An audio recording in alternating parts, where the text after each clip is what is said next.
مولانا عبداللہ ربانی کے چینل میں آپ کا خیر مقدم ہے۔ آپ سے ریکویسٹ ہے کہ ویڈیو کو پورا دیکھا کریں، اسکپ نہ کریں۔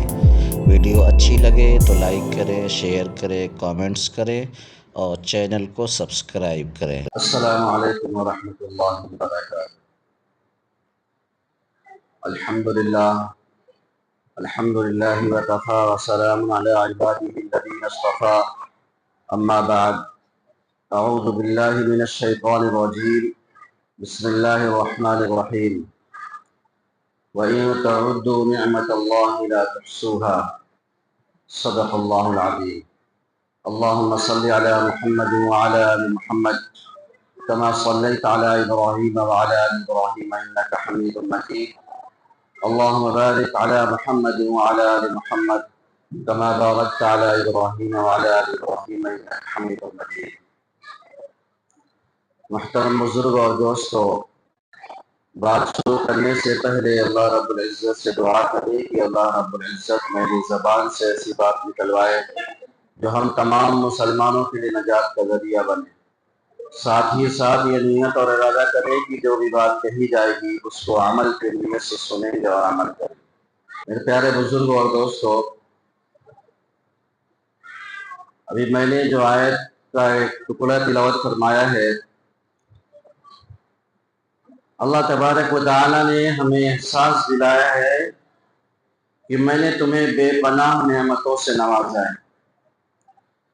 اگر تم اس کا شمار کرنا چاہو، گننا چاہو، تو اللہ تبارک و تعالیٰ خود فرما رہے ہیں کہ میں آپ گن نہیں سکتے ہو میری نعمتوں کو۔ تو میرے پیارے بزرگ اور دوستو، ہم خود غور کریں کہ صبح سے لے کر شام تک جو ہم اللہ کی نعمتوں سے فائدہ اٹھاتے ہیں، کتنی نعمتیں ہیں۔ اگر ان نعمتوں کی کوئی قیمت ہمیں ادا کرنی ہوتی تو میرے پیارے بزرگ اور دوستو، ہماری کمائیاں، ہماری دولتیں کم پڑ جاتی ہیں اس کی قیمت ادا کرنے کے لیے۔ اگر ایک ایک نعمت کو میں گناتا چلوں تو کئی ہفتے لگیں گے اس پر بات کرنے میں۔ بہت بے شمار نعمتوں سے اللہ تبارک و تعالیٰ نے ہمیں نوازا ہے، اور اللہ تبارک و تعالیٰ نے کہا کہ میری ان نعمتوں کے بدلے میں تم میرا شکر ادا کر لیا کرو۔ اور اللہ تبارک و تعالیٰ اتنا نہیں کرے کہ شکر کرو گے تو بس نہیں، بس کہا کہ شکر کرو گے تو نعمتوں کو بڑھاؤں گا۔ لَئِن شَكَرْتُمْ لَأَزِيدَنَّكُمْ وَلَئِن كَفَرْتُمْ إِنَّ عَذَابِي لَشَدِيدٌ۔ اور اگر ناشکری کرو گے تو یہ نعمتیں دھیرے دھیرے تم سے ایک دن چھن جائیں گی، پھر روتے پھرو گے کہ ایک دن ہاتھ لگاتے تھے مٹی سونا بن جاتی تھی، آج سونے کو ہاتھ لگاتے ہیں مٹی بن جاتی ہے۔ ان ساری نعمتوں میں اللہ تبارک و تعالیٰ نے ہمیں دو ایسی قیمتی نعمتیں دی ہیں، ایک ہے صحت کی اور ایک ہے فرصت کی، فراغت کی۔ اور آدمی کو دیکھا جائے تو آدمی کی اس قیمت کا، اس نعمت کا پتہ تبھی چلتا ہے جب یہ نعمت ہم سے چھین جاتی ہے، نعمتیں چلی جاتی ہیں۔ میرے پیارے بزرگ اور دوستو، اللہ تبارک و تعالیٰ نے ہمیں صحت کی نعمت دی، جوانی عطا فرمایا، صحت تندرستی دیا، ہم صحیح سالم گھوم رہے، کھا رہے، پی رہے، سارے عیش و آرام کر رہے۔ جہاں ہمیں 1 گھنٹہ کام کر سکتے تھے بڑھاپے میں، جوانی میں ہم وہاں 5 گھنٹہ 6 گھنٹہ بھی کام کر سکتے ہیں۔ اللہ تبارک و تعالیٰ نے ہمیں اتنی بڑی نعمت دی ہے، لیکن دیکھا یہ گیا ہے کہ ہم دین کے معاملے میں ہم انتظار کرتے ہیں۔ ابھی تو ہمارے پاس داڑھی نہیں آئی، داڑھی آئے گی، پھر شادی کریں گے، بچے ہوں گے تھوڑا سا، اور اپنے کاروبار سے فرصت پا لیں گے، ہمارا بچہ جب بڑا ہوگا، ساتھ دینے والا ہو جائے گا، تب جا کر کے ہم نماز روزے کی پابندی کریں گے۔ اور فرصت، یہ تو اتنی بڑی نعمت ہے کہ آج کے زمانے میں میرے پیارے بزرگ اور دوستوں کہا جائے تو فرصت ہی نہیں ہے کسی کے پاس۔ لیکن یہ بھی ایک بات ہے کہ اس مشغولیت والے دور میں بھی ہمارا کوئی کام نہیں رکتا، ہمارا کوئی کام نہیں رکتا ہے۔ اگر کوئی آدمی کہے، کسی سے بھی پوچھو آپ، تو یہ کہے گا کہ یار فرصت نہیں ہے، ٹائم نہیں ہے ہمارے پاس۔ لیکن الحمدللہ آج کے اس دور میں بھی کچھ لوگ ایسے ہیں جو فرصت ہی فرصت میں رہتے ہیں، کوئی کام نہیں رہتا ہے۔ دن بھر یہاں نکڑ پہ بیٹھنا، وہاں بیٹھنا، ان کی دکان پہ جا کے بیٹھنا، وہاں بیٹھنا، اور خالی کیا ہے، بکواس کرنا، غیبت کرنا۔ دن بھر کیا کام کرے گا آدمی؟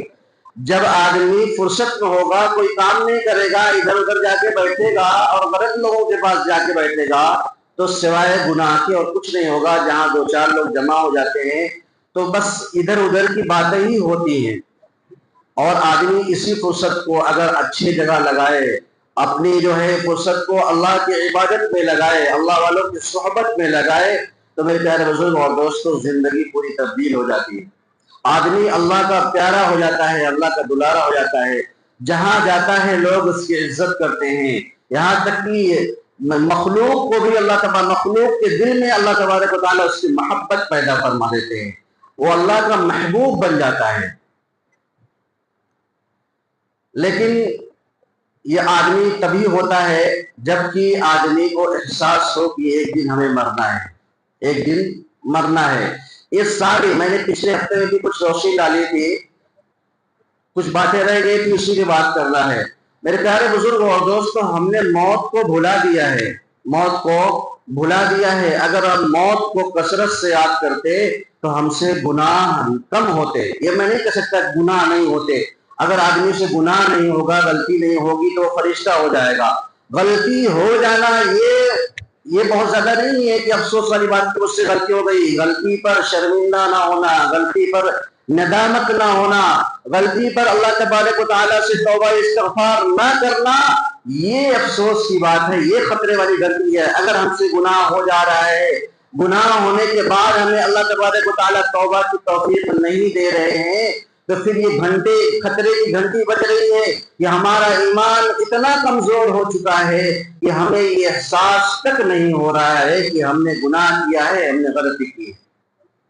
میرے پیارے بزرگ اور دوستو، حدیث پاک میں آتا ہے موت سے پہلے مرو، موتو قبل ان تموتو۔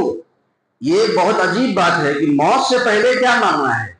موت سے پہلے مرنے کا مطلب یہ ہے کہ اللہ تبارک و تعالیٰ نے ہمیں اس دنیا میں اس آخرت کی تیاری کے لیے بھیجا ہے۔ ہر آدمی جانتا ہے کہ ایک دن مرنا ہے، ایک دن مرنا ہے، آخر موت ہے، کر لے جو کرنا ہے، آخر موت ہے۔ ٹھیک ہے، پھر سو ہوا کو چھوڑ دیا، مت دیس بدیس کلے مارا، فضات اجل کا لوٹے ہے، دن رات بجا کر نقارا، کیا بدیا بھیسا بیل شکر، کیا گونی پلہ سر بھارا، سب ٹھاٹ پڑا رہ جاوے گا، جب لات چلے گا بنجارا۔ جب موت آئے گی تو ایک سیکنڈ کی، ایک منٹ نہیں، ایک سیکنڈ کی بھی فرصت نہیں دے گی۔ موت کس کی کب آئے گی یہ بھی پتا نہیں۔ ہر آدمی جانتا ہے موت آئے گی، لیکن کب آئے گی یہ پتا نہیں ہے۔ اور عقل مند ہوشیار شخص وہ ہے جو موت سے پہلے موت کی تیاری کر لے۔ جو میں نے جملہ کہا حدیث میں آیا ہے کہ موت سے پہلے موت کی تیاری کیا ہے، موت سے پہلے مرنا کیا ہے، یعنی اللہ تبارک و تعالیٰ نے ہمیں جو یہ نعمت دی ہے، صحت کی، تندرستی کی اور آخرت کی تیاری کے لیے جو زندگی دی ہے، تو اس جو ہم سے گناہ ہو رہے ہیں، جو غلطیاں ہو رہی ہیں، ہم اس میں اللہ تبارک و تعالیٰ سے توبہ کر لیں اور زیادہ سے زیادہ عبادتیں کریں، اللہ تبارک و تعالیٰ کا زیادہ سے زیادہ استحضار کریں، اللہ تبارک و تعالیٰ کی بڑائی بیان کریں۔ اور اللہ تبارک و تعالیٰ نے جو ہمیں ذمہ داری کے ساتھ اس امت میں پیدا فرمایا ہے، کنتم خیر امت اخرجت للناس تأمرون بالمعروف وتنہون عن المنکر، کہ ہمیں اللہ تبارک و تعالیٰ نے اس امت میں ایک اور خاص مقصد کے لیے پیدا فرمایا ہے، وہ امر بالمعروف اور نہی عن المنکر کرنا ہے۔ جیسے میں نے کہا نا کہ ابھی بچے شور مچاتے ہیں، لیکن کوئی بھی بندہ ان کو ڈانٹنے کے لیے اتنی طاقت نہیں ہے کہ ڈانٹ لے، کیوں کہ ابھی دوسرا اس کا باپ آ جائے گا یا اس کے گھر والے آ جائیں گے اور لڑائی کرنے لگیں گے۔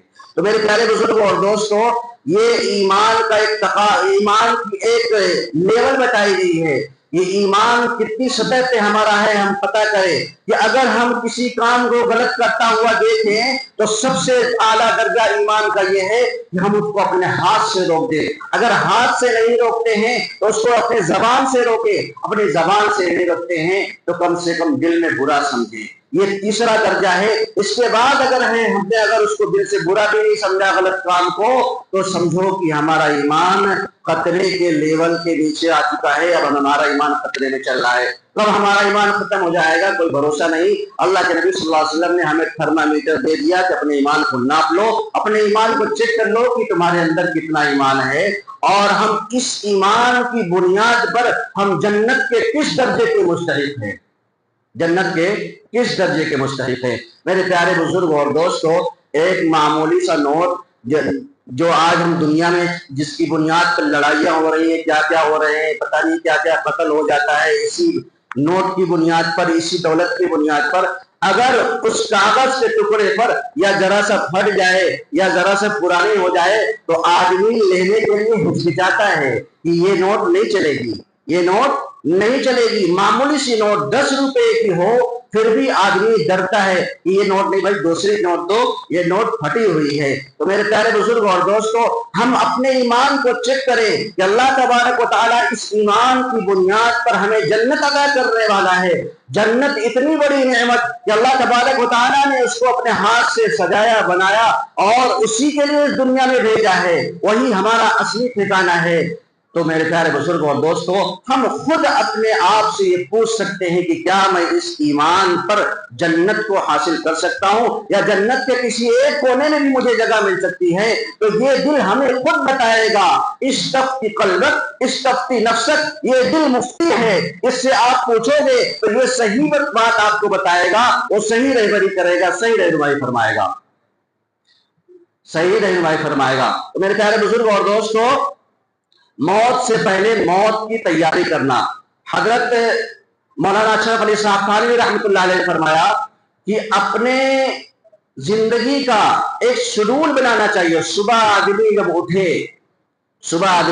جب اٹھے تو یہ طے کرے، صبح میں اپنے آپ سے، اپنے نفس سے یہ طے کرے کہ میں جو ہے آج انشاءاللہ کوئی گناہ کا کام نہیں کروں گا۔ یہ طے کرے، اپنے آپ سے یہ معاہدہ لے اپنے دل سے کہ آج انشاءاللہ میں کوئی غلط کام نہیں کروں گا، اور اس کے بعد اللہ تبارک و تعالیٰ سے دعائیں بھی مانگے کہ اے اللہ، میں نے معاہدہ کر لیا لیکن اس پر عمل کرنا یہ آپ ہی کی قدرت سے ہوگا، آپ چاہیں گے تو ہوگا۔ اے اللہ، آپ نے مجھے اختیار دیا نیت کرنے کا، میں نے نیت کیا ہے، اب اس پر عمل کرنا، اس کو پورا کرنا، اے اللہ اس کو پورا کرنے کے لیے مجھے ہمت دے، طاقت دے، کیونکہ شیطان کھلا ہوا دشمن ہے، آپ کا بھی دشمن ہے، میرا بھی دشمن ہے، اور یہ ایسا دشمن ہے کہ مجھے دکھائی نہیں دیتا، یہ دن بھر مجھے بہکانے میں لگا رہے گا۔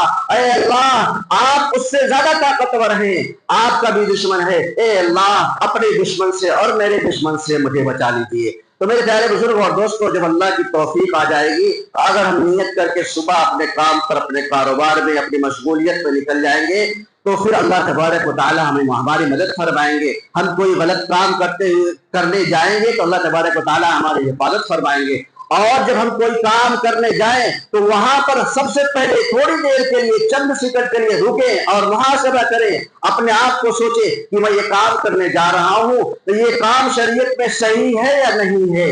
اگر ہم نے اس طریقے کا اپنا ایک شیڈول بنا لیا تو میرے پیارے بزرگ اور دوستو، ہمارے گناہ ختم ہو جائیں گے، ہم سے گناہ والے کام نہیں ہوں گے۔